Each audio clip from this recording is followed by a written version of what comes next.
Alafia, I'm Dr. Gloria L, Peace, host and producer of OmniU Presents the H3O Art of Life show. If you've been reading the newspaper lately, or if you've been looking at any magazine, or even if you've been watching television, especially if you're watching the H3O show, you have seen something about Donna Gentry. There's so much information about her until I don't know where to start. So I'm just going to read a little blurb right here, and then I'm going to say hello to her, and then we're going to talk. Donna Gentry, wife, mother of 5. You wait till you see this person. Mother of 5, 3.9 cumulative GPA. What does that mean? That means that's her grade point average. And I should mention that she's a recent graduate of Olive Harvey College. She's held leadership positions as president of the African American Student Association, and she's currently, well, and guess after you graduate, you can't remain the president of the Student Governor Association. And she starred in the student performance of Crowns, so she's a drama queen.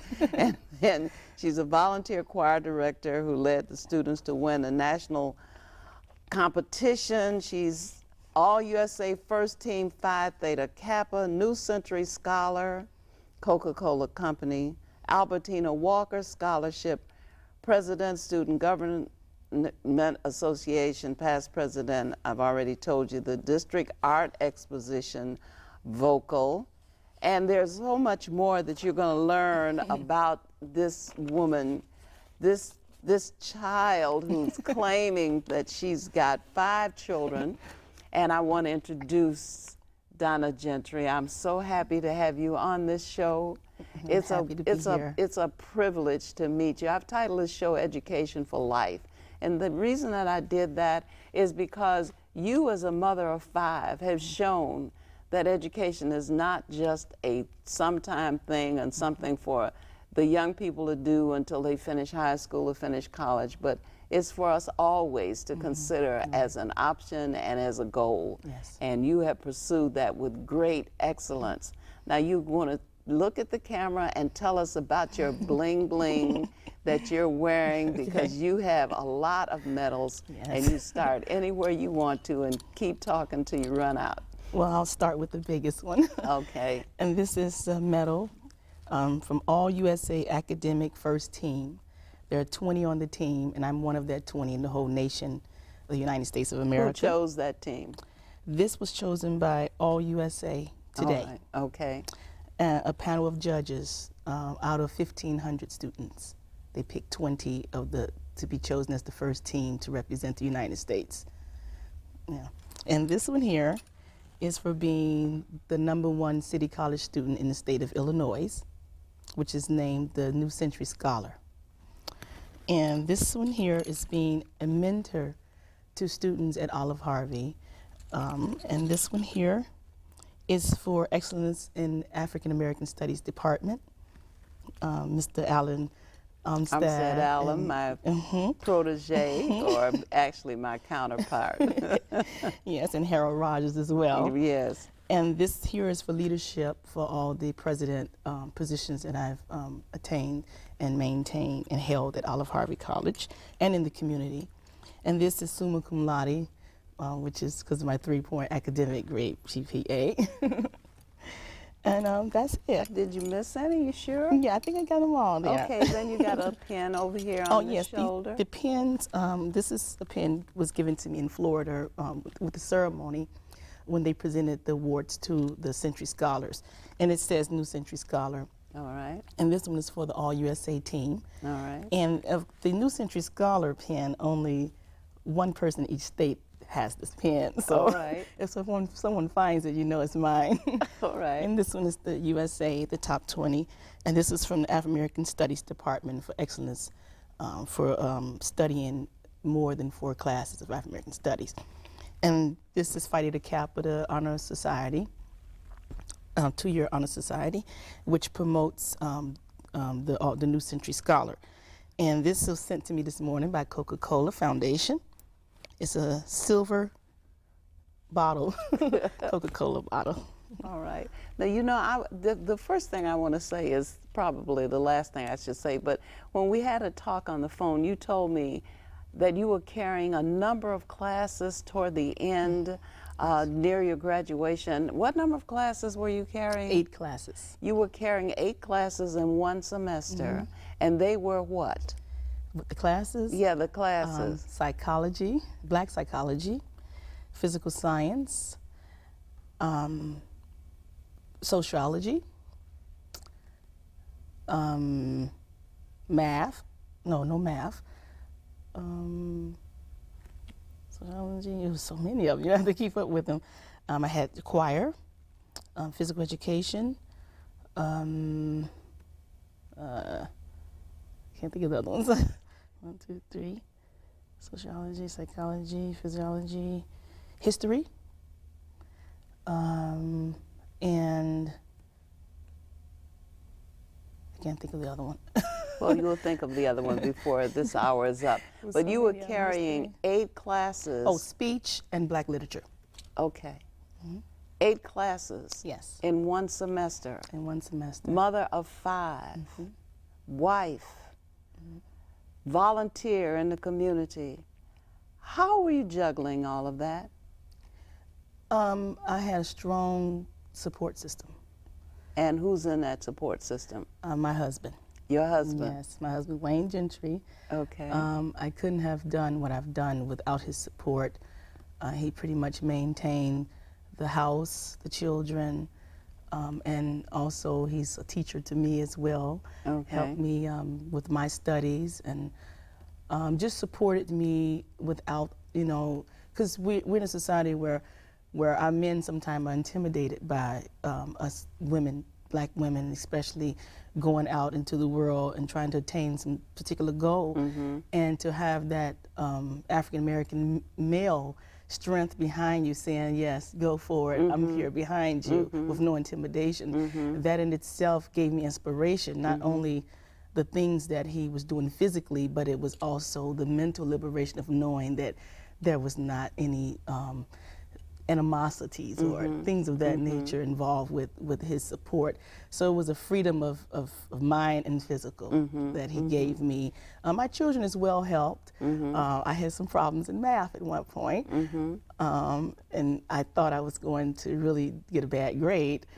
And they came and they helped tutor me in math, and I ended up with an A in that class. So, and my daughter's a math teacher, so that was pretty much Now, helpful. you know, when you say your daughter's a teacher, everybody who's watching this show is going to say, how can you have any child who is old enough to work anywhere? Yeah, I do. It's amazing. You have a daughter who is a teacher. Tell me about the other children. I have a 12-year-old that is at Edward White School. That's the school that I do a lot of volunteer work at. Okay. She's going into the 7th grade.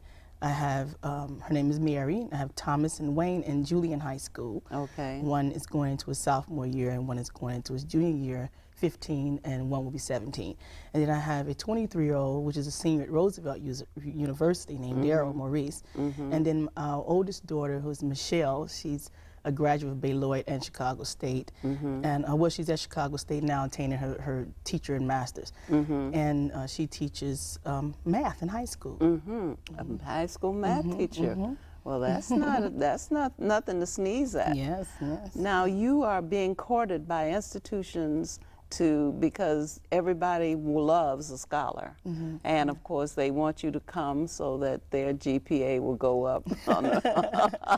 Yeah. So I have been suited after. Okay. Roosevelt University. The president of Roosevelt University has sent me a personal letter asking me to come there with different offers. DePaul University as well. Northeastern. And that's pretty. A lot of them have contacted the school, but only those 3 have contacted me personally. All right. So those are the. Well, I have to say, on my way to making a connection here, but I have to stop and say that I would root for Northeastern Illinois University. In as much as I was a teacher there for 28 years, and I know that some of the best people in this city and other places are people who have come. I am a graduate. I got a master's degree from Northeastern Illinois University, which is Well, actually, I did all of my studies at the Jacob Carruthers Center for Inner City Studies. So you will find a very excellent faculty there. Yes. And I would highly recommend Northeastern Illinois University's Jacob H. Carruthers Center for Inner City Studies. But then, of course, I'd like to, just for the entertainment of it, to see you go to Roosevelt where you have a son. To tell me about that, if you, in case mother and son wind up in the same institution. Yes, that has been a thought that I've been entertaining. It's very funny. My son doesn't find it too funny. I don't think he means it too much, but I think that he's expressed, Mom, why don't you wait till I at least graduate and then you can come in. But you'll be going in September, and he'll be in his senior year in September, so you'll be at least 1 year together. Right, exactly. What is his major? Business. And what will your major be? African American Studies. Okay, so if he's going to stay in business, he'll be in a different college in the university, so you won't see him except when you choose to. Yes, he's minoring also in education. Okay. And that's what I want to minor in as well. All of our children have to either major in education or minor in education. And why is that? Well, because this was a goal of the Gentry family. My son came up with this idea when he was a young man. He wanted to create a school, or African-centered school, that he felt was needed. And so we talked about that. We have group discussions with our children, and we talked about it. And he gave us a little layout of everything, and his views, his view for this, his vision for this, was to open a school, and to have it be, of course, educated by his own siblings and brothers and sisters and his mom. Well, at that time it wasn't mom, but now, of course, I'm in the picture now. But that's his dream, and so we played with that dream and we expanded it into the ultimate goal for the Gentry family is to have a building downtown where you can see Gentry Corporation, Gentry Foundation, and have an extension of that of education, to have African-centered schools. For our young people. Being a mother of 5, I've come and volunteering in public school system for 11 years as a teacher, parent teacher. I agree with my son in that area that educating African American children have to come from an African perspective. And I think that a lot of the problems that we're experiencing with education in the education system as it relates to our African American children is because they have no sense of purpose, a little deeper purpose as far as their culture and knowing who they are, having a spot in the world where they can say, this is who I am, as all cultures should have. And we all agreed on that. So we kicked it around, and so our goal is primarily to have a establishment of education, and from that, of course, a foundation for that to stand on. Well, that's an excellent goal. And especially coming from a young person who can see, well, you know, young people do have vision. Very often we get all of the negative things, you know, and we see them in all of the wrong ways, because that's what gets the publicity. But I remember when I was teaching at Harrison High School, the black students walked out because they were demanding a quality education, and they were arrested. And you know, because it was unheard of that students should take that kind of initiative. But I applauded them and supported them, and so did many other teachers, because students, you can't pull the wool over their eyes. They know when they are not getting something. And to have our children deprived of their own culture, as well as deprived of academic education, you know, it means that they are sitting in classrooms doing time. Exactly, and that's how they feel. They feel they're in prison doing time, and their goal is to just do their time and go on about their business, and they don't too much consider college. And now I won't say all, because I've run across a lot of outstanding students, young and old, but I mainly focus on the young because that is our future. But they are feeling the education system as doing time because they can't relate to it, because they feel that they have no sense of position in the education system. They're not experiencing growth. Exactly. They're stifled. They're, and as you said, the walkout, my young son, Thomas, from Julian, he was a leader participant in the walkout at Julian when the young man was killed there. They were going to suspend them or give them some disciplinary actions, but they did not do that. But I asked him, as well as some of his teachers who felt their purpose was important, asked him to do an essay. A few students that, well, I think a majority of students were asked to do essays as to why they felt strong to walk out. And their answers were similar. They felt they wanted change, they wanted safe, they wanted education. And most of them that walked out went back in because they also wanted to prove that they're not trying to get out of school. They were making a point. Exactly, because they're being affected by violence, and I believe a lot of that has to do with culture, and that is what has motivated me to major in African American studies.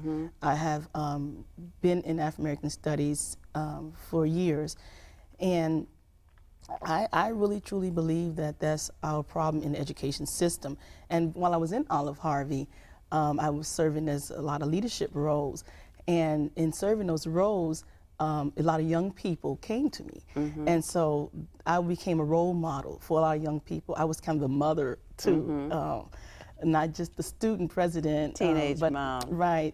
Some of the students started calling me mom. I was like, okay now. Okay. But at first they thought, okay, she's a little old enough, but not old enough to be my mom. But as they got to know me, and when I get to know young people, I try to give them direction. I try to tell them my experience in my life, how I messed around when I was young like you.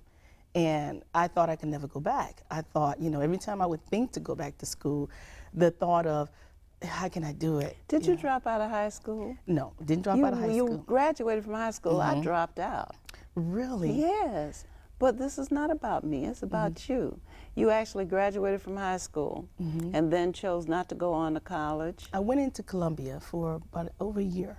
Okay. I did my freshman year at Columbia.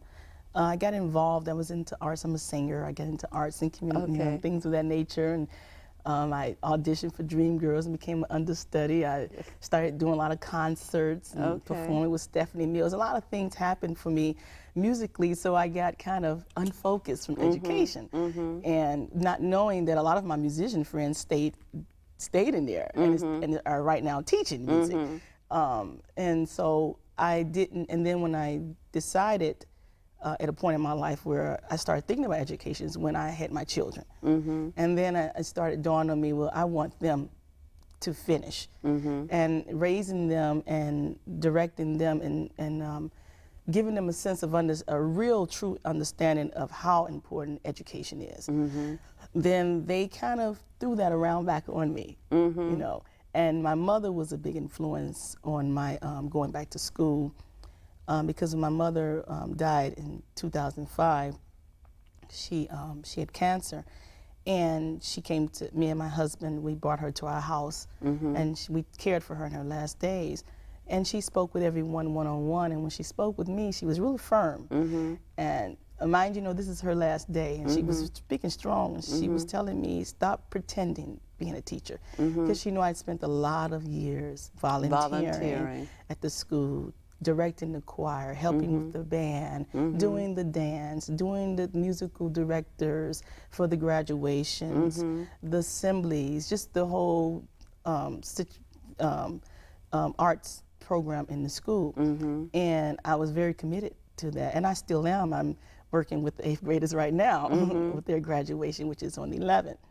And she told me, she's told me to stop pretending, in the sense because I wasn't getting paid, and in the sense that she saw I couldn't expand from that. And she said, stop not saying pretending in the sense that I was doing something false, but in the sense that you can do more if you had power, and that's credentials and education. And I took her word for that, and my children were like, yeah, Mama, you can work in our school, you know, come on, you can do it. And my husband was like, yeah, you can do it.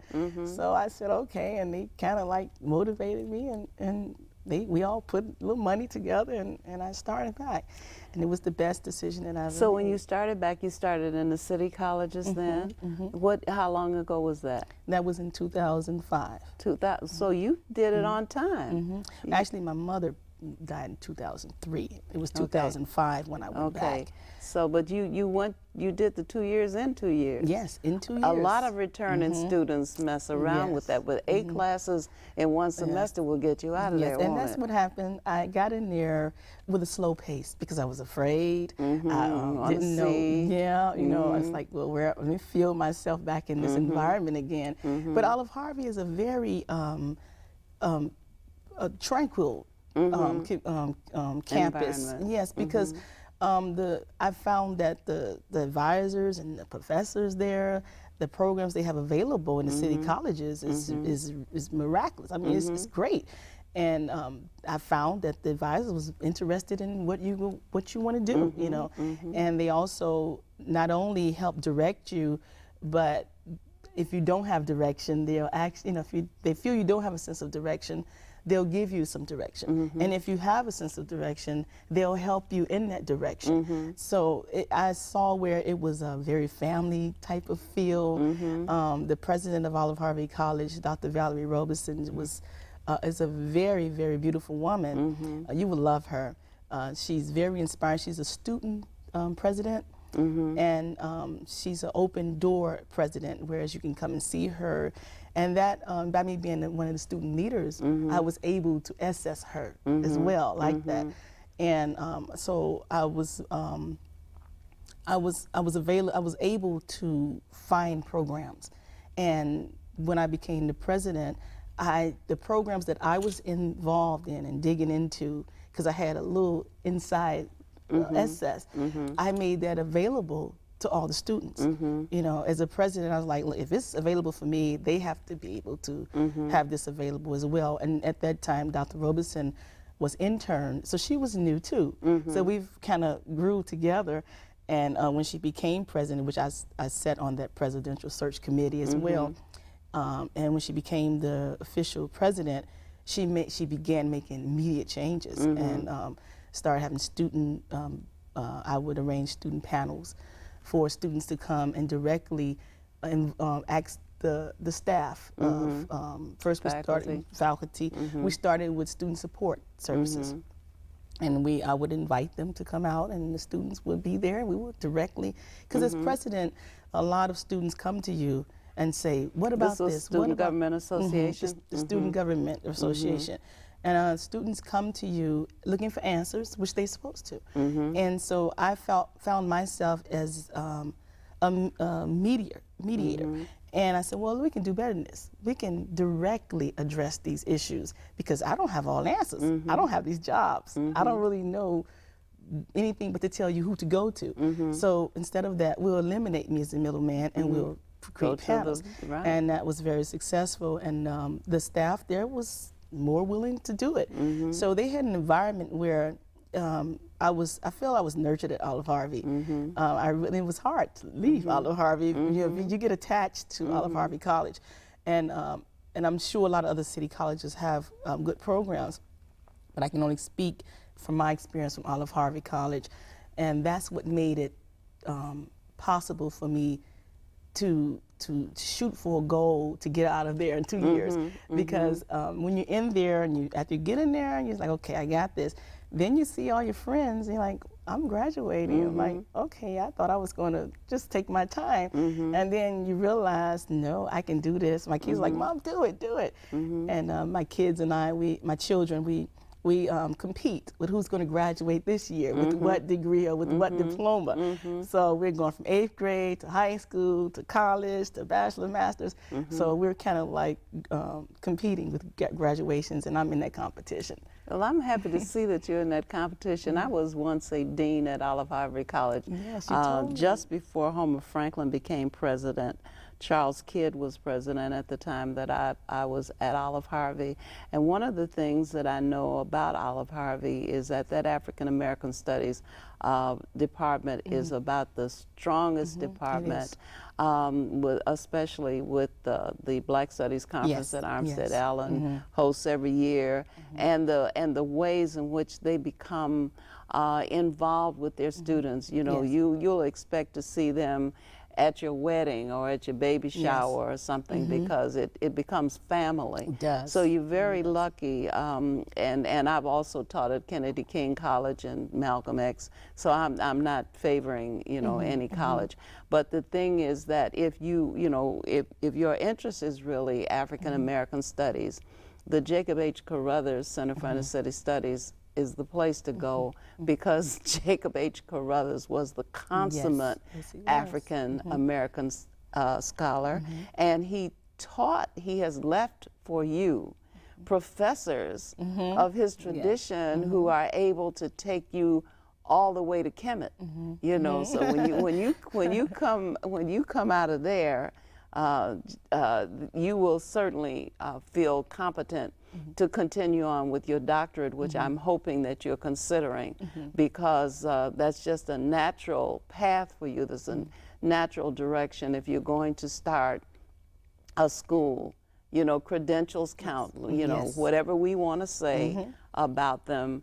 The more little pieces of paper you have in a paper-driven society, the better off you are in terms of service to your people. You will find that you cannot serve your own people unless you go get credentials. You can volunteer in a school all day long, but you can never take over a classroom and have any influence over the curriculum. So it's very important for us to take the high titles to go into education, you know, as deeply as we can, to learn, to go to our source, to learn education from the top down. We're the world's first educators. So we need to learn it from the top down and learn, not only know where it originated, but know how it changed course and know how it's being varied now, so that it doesn't service our young people. That's a wonderful mission to be on. I applaud you and especially your family for supporting that mission, because you will be sure to be able to do this. Yes, and you're absolutely right. African culture from the top. And that's one of the advantages I had volunteering in the public school system, to reach young people. Because you'd be surprised how many young people do not know that they're Africans. They simply, I ask them, because if you're in my choir, my dance, you have to tell me who you are. Because if you don't know who you are, how can you sing from here? So we always start off with the Black National Anthem. I break it down to them. And the majority of them will say, I'm not African, and I'm sure you've had that experience. And so I put together a map. My own map, and I drew colored land, Negro land, and asked them, okay, and I put Japan and China and things like that nature, and I asked them, okay, who's from Japan? He said Japanese. Who's from China? Chinese. Okay, who's from colored land? Who's from Negro land? And then I draw Africa. Okay, now which one do you relate to? Which one is close to fit you? Since children deal with matching, and they all see that, and they see where they come from a land as everybody else, and they are under the misunderstanding that because I'm not born there, that it's not connected to me, but you are connected there. And that's why I chose African American Studies. That's what motivated me, because my major mainly was music. I love music. My husband and I, we do music. My children play music. That's part of our life. And then when I went to Olive Harvey and studied under Professor Armstead Allen and Harold Rogers, and the African American Studies Department just swept me. I mean, the Black Study Conference, I got involved in that. Was on the panel, on the hip hop panel, and like you said, the African American Studies Department there is just overwhelming. And that made me decide this is what I want to do, for sure. And then my husband is into Kemetic spiritual teachings as well, so I have no other option but to go completely know who I am, and in order to teach others. And as you were saying earlier about the paper that we are, this is one of the teachings that I teach my children. They'll tell you from the time they could read ABC, I tell them from their social security number and their birth certificate that paper is what you are. I mean, not literally. I mean, I give them a sense of who they are on the other sense. But in society, no one see you personally, and they see your paper, and if you have suspensions and F's and D's, they say, oh, this person is not, you know, we can't consider this person. But they're not going to say, oh, that person might be a really good person. They're not going to see this person that you think that you are. You know, they think that if they go to school and be good and do a lot of things, that's what's going to make them who they are. But the reality is credentials and paper is how we measure you. They are tickets. If you want to get in the theater, you have to have the ticket. That's right. Every child should have a library card. You know, I mean, there's just no reason. It is free. Yes. So you take the children to the library, they get a library card. Then you take them into the children's department and they get some library books. Just choose some library books at random if you don't choose them by the cover. If you don't have any real, you know, particular kinds of books that subjects that you want to pursue, until you can decide, until you can eliminate and decide what it is you want to know more about. But the thing is that we need to acquaint our children with all these tickets that you can acquire that are admission to places in the society that you may not have access to if you don't have these tickets. And there's no point in denying yourself when you can have them. So that it's and then the thing about African culture, African culture is so misunderstood. Some people have an aversion to it because they think it has more to do with the trappings, with the dress, you know, with the jewelry, the artifacts.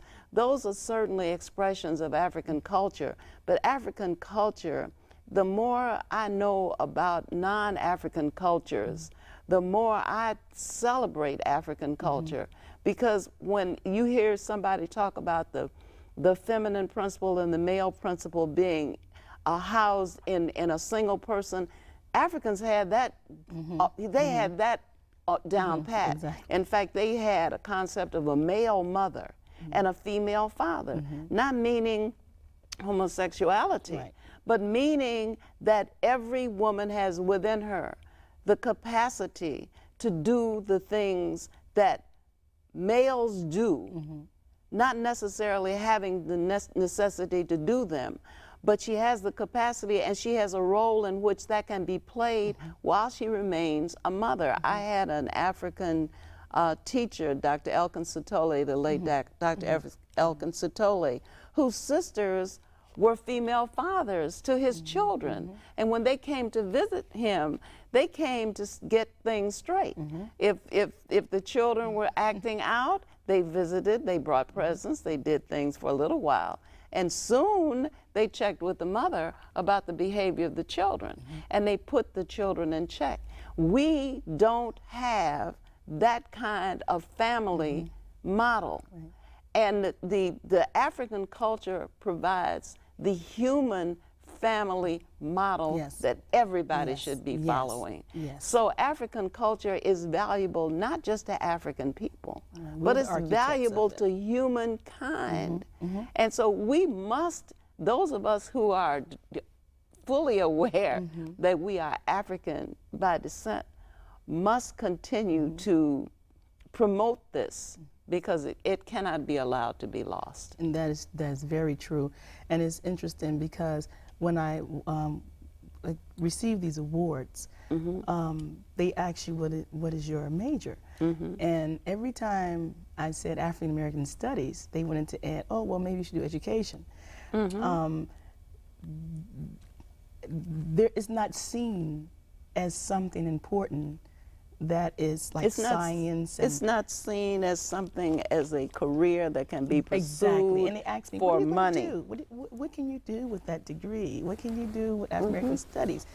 But I do agree with you that we do, our children and our society, our family structure has gotten away with this village concept, and that's one of the things that my husband and my family do. We have our organization, SIA Foundation, and in that foundation we have African expressions where we go into libraries, public schools, and cultural centers all year round, and we do African expression consists of African dance. My daughter's an African dancer. My sons play congos, and we have other congo players.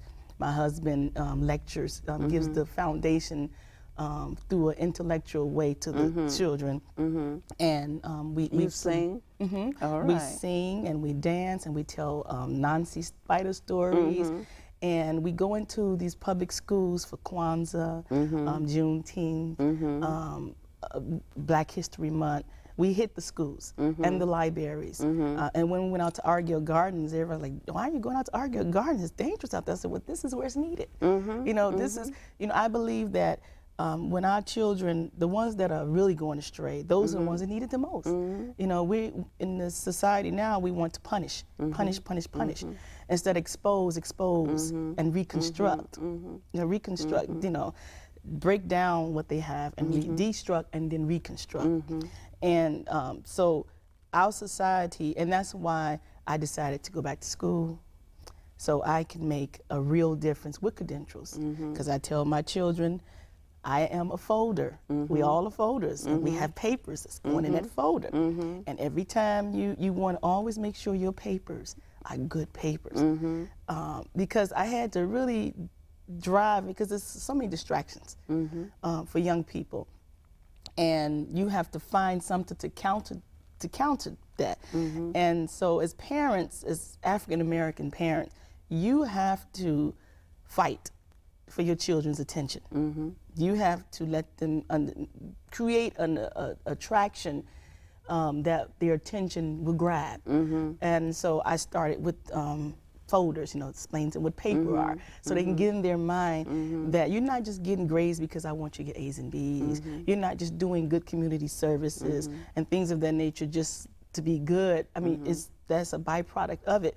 But you also establishing, because you're going to be in this society. You're going to have to go out into this world. And your folder is what's going to be open when you get out there. And what are you going to have in it? Are you going to have papers in there that's going to be collected or put in the garbage? And so that paper mentality is how I keep their attention, and giving them things myself to put in that folder, like creating children programs where they themselves are teaching the students.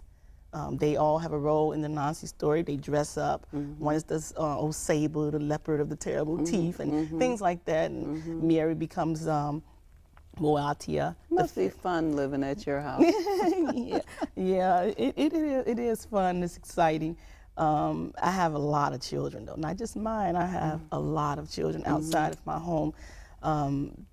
They call me Mom or Auntie Kunza, and because I am centered in African thought, and that's just the way my thought is, and so in thinking out of that thought, you're always relating to the community that way, and you're always trying to reach these children, and because they're our children. Yeah, they're our children. They're our children. They really are. And as you were saying earlier, when the sisters you were speaking of came and disciplined the children in the schools now, you know, parents will teach. Not only would they get you, but they'll tell the child to get you. And that has happened in the school I volunteer at.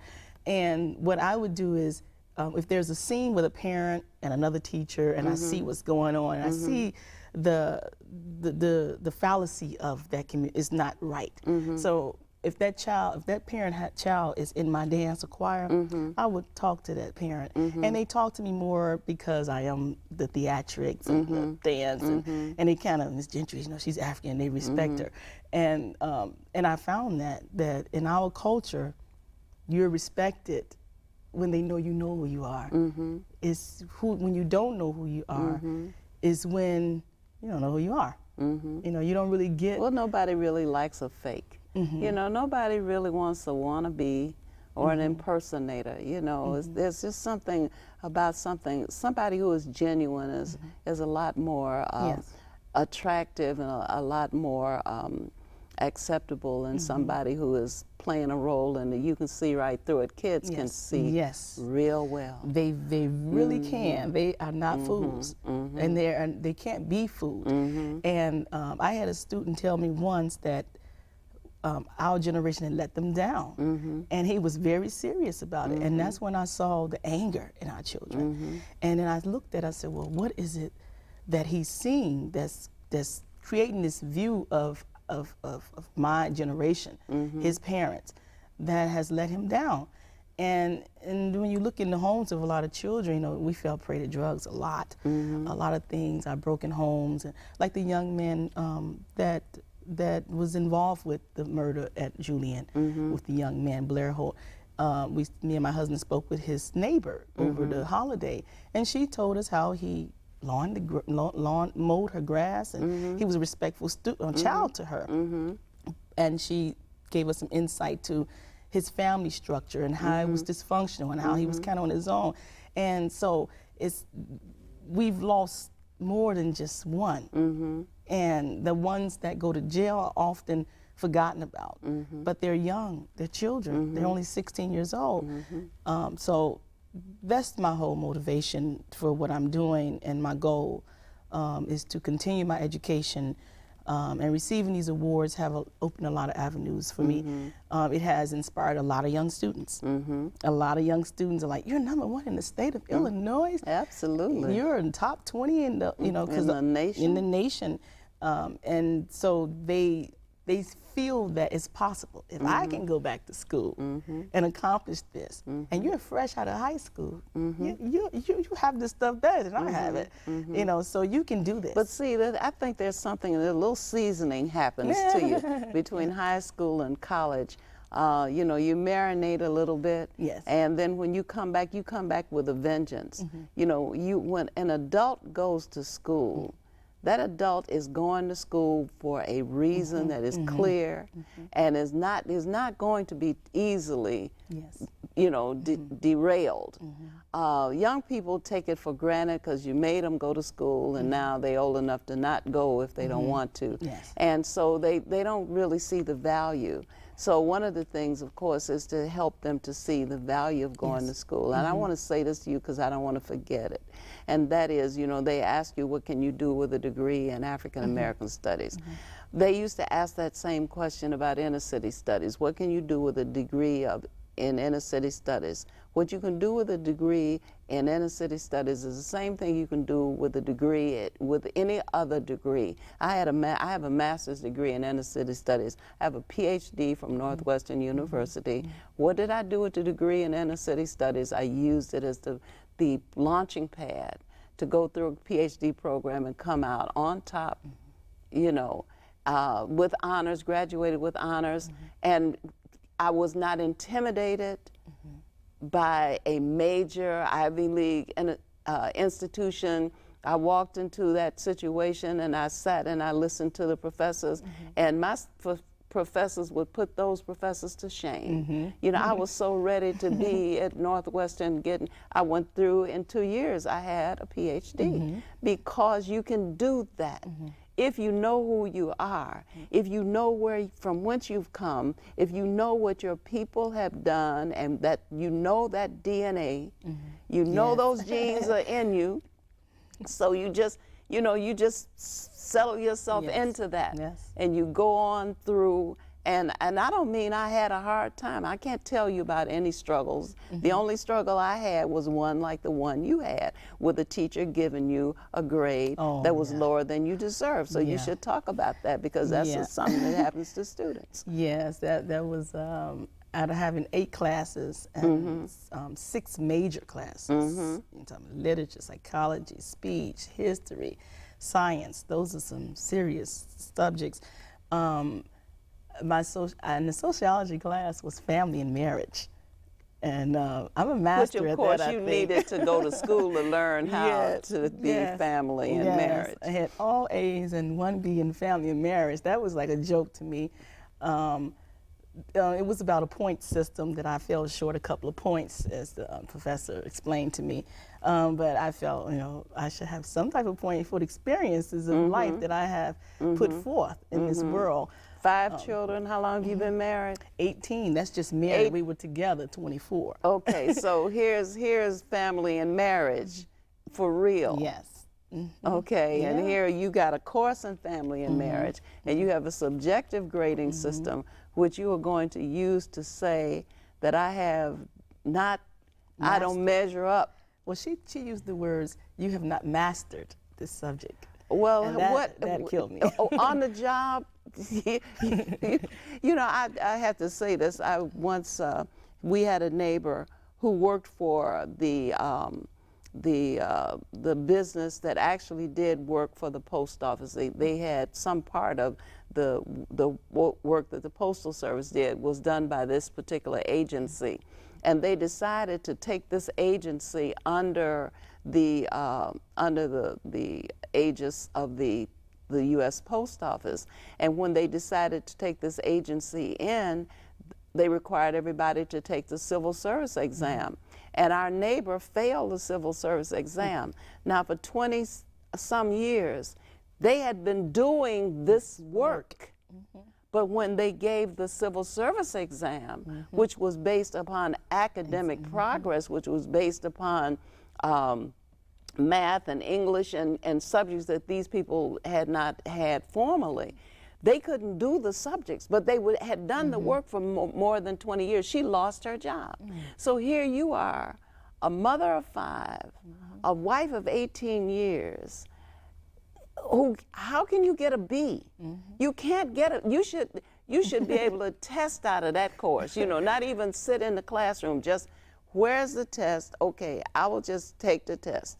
And here's how I'll take the test. I'll bring all 5 of my children and my husband and let you interview them. And when they finish the interview, then you can give me my grade and I can go home. Exactly. But I had that experience at Northwestern. I had a professor who decided that I could not apply some principles that he was teaching in cultural anthropology to Africa, because that was outside his purview. Africa did not exist in his mental scheme, Yes. And I saw that it applied perfectly well, and I wrote a very great paper, I thought, because I was always writing papers. I like to write papers, so I would write a paper if no one asked for it. I'd just write a paper.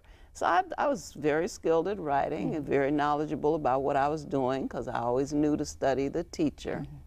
Yes. If your teacher has written, read what he has written. If you know the teacher. So I knew what he had written. I knew these principles. I saw that they came right out of my culture.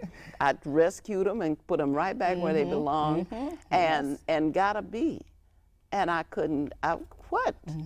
You're supposed to get B's in subjects that you don't, that are difficult. Like maybe when I get statistics, I might get a B in statistics, but I won't get a B in anything like this. So I went all the way up to the top, and what they explained to me was not to be perfect made me so much more human. So, so you're so much more human now that you're not perfect.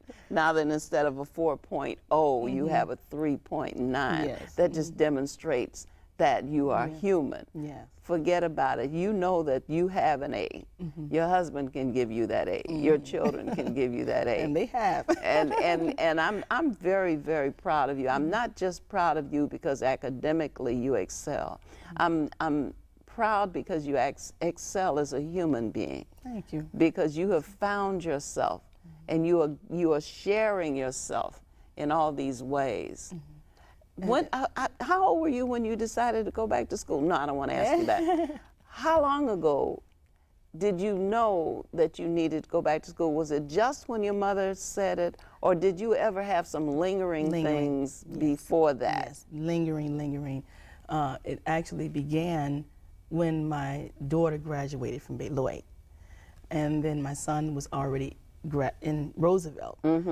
And I always wanted to go back. You know, that's always been in me. But to really do it didn't emerge up out of in me until my daughter graduated from Beloit, and then my son was in Roosevelt, and well, he went to Jackson first, and then he came up here when my mom got sick and helped us with mother, and he stayed and transferred to Roosevelt.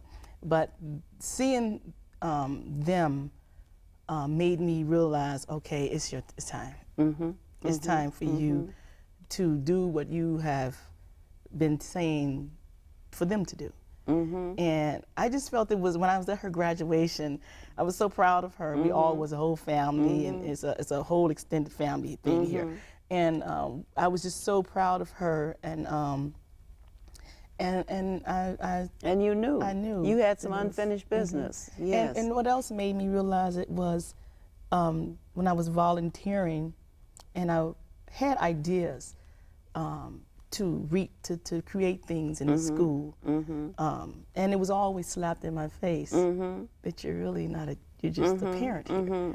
You know, just you know, we appreciate everything you do. Stay in your place. Exactly. And then I saw where I can't move. I can't really help, and I wanted to help, and then I wanted to financially help myself as well. Of course. Because I have children in college, it costs, you know. We've been fortunate though, our children have been given scholarships, they're real smart. But that's when it started, when they got into college, and then when she graduated, I was like, okay. And then your mother put the icing on the cake. Your mother said, quit kidding yourself. Because she would come to all the school programs.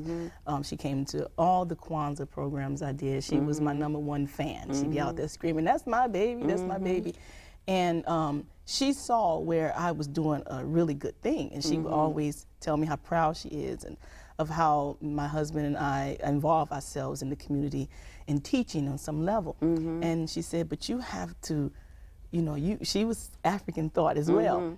And she said, you have to have deep, African people are deep culture and deep thought, high culture and deep thought. And so I had to think deeply about our culture and what that means as my responsibility. And we are, as you said earlier, we are a people of greatness. And absolutely. So why not be that? Well, you have to do it because you owe it to your ancestors. And I'm thinking about your husband assuming the role of Malume, which is the male mother. You see, it does not diminish your manhood or your womanhood one iota to step into the role that is needed at the moment. You know, we can do that. As a matter of fact, it made me, I saw parts of him that was more manly.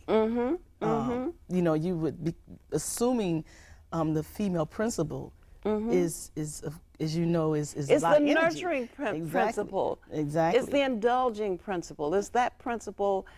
You know, the masculine principle is the one who sets the tone for the discipline. This is what is expected of you. This is how you become a gentry. This is how you maintain as a gentry, and we're not going to take less from you.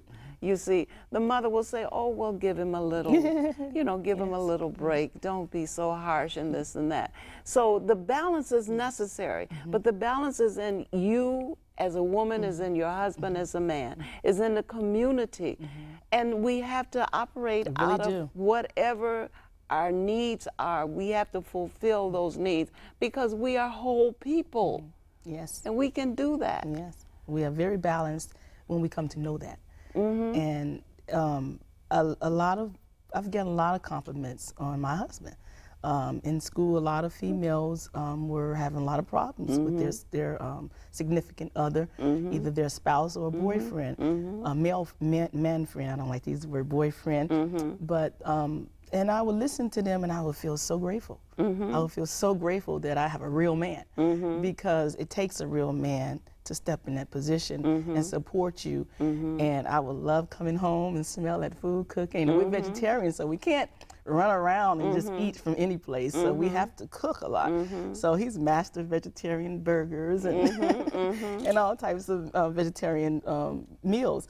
And I appreciated that, and I want him to know that I appreciated him. Well, I want him to know that I appreciate him, because I think it is just wonderful that you are here on this show, and I hope all my viewers will watch this show and get all of their family and friends to come and watch the show, because for one thing, you're a real model, not a role model.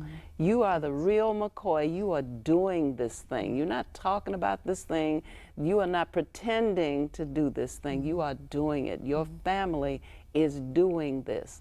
And families and fathers and mothers and children can know that they can do more. Yes. They can do, you can go back to school. Yes. There's nothing preventing you from going to the city colleges, because those are the most affordable institutions that we have. And there are a lot of programs that's available for people that has been out. Right. They have the H3O program at Olive Harvey, ran by Miss Bartsdale.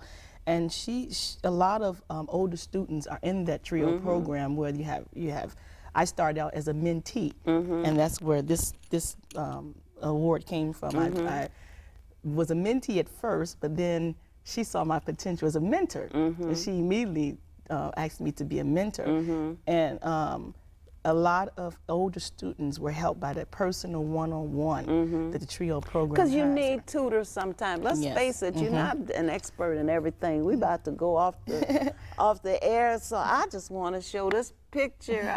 I want you to see this picture of this wonderful woman who has just made such a impression on the country. And she's in all these newspapers. I don't know what I did with all the stuff, but you're going to be in the Sun-Times. You've already been in the Tribune, the USA Today, and magazines, the Defender, and everybody knows that we can do this because we have a real example before us who is showing the way. And I thank you so much for being my guest. And thank you for And I having can't me. wait to interview your husband because I want to talk to him about his book. Okay. Okay. Okay. And thank you so much for coming. Thank you so much. And as she said earlier, you are a beautiful person, and I'm honored to be on your show, and I hope you continue to inspire people, and I'm just glad to be used as a vehicle for that inspiration today. Oh, thank you so much. I didn't know you were going to do that. Oh, okay. Well, I'm so happy to have met you.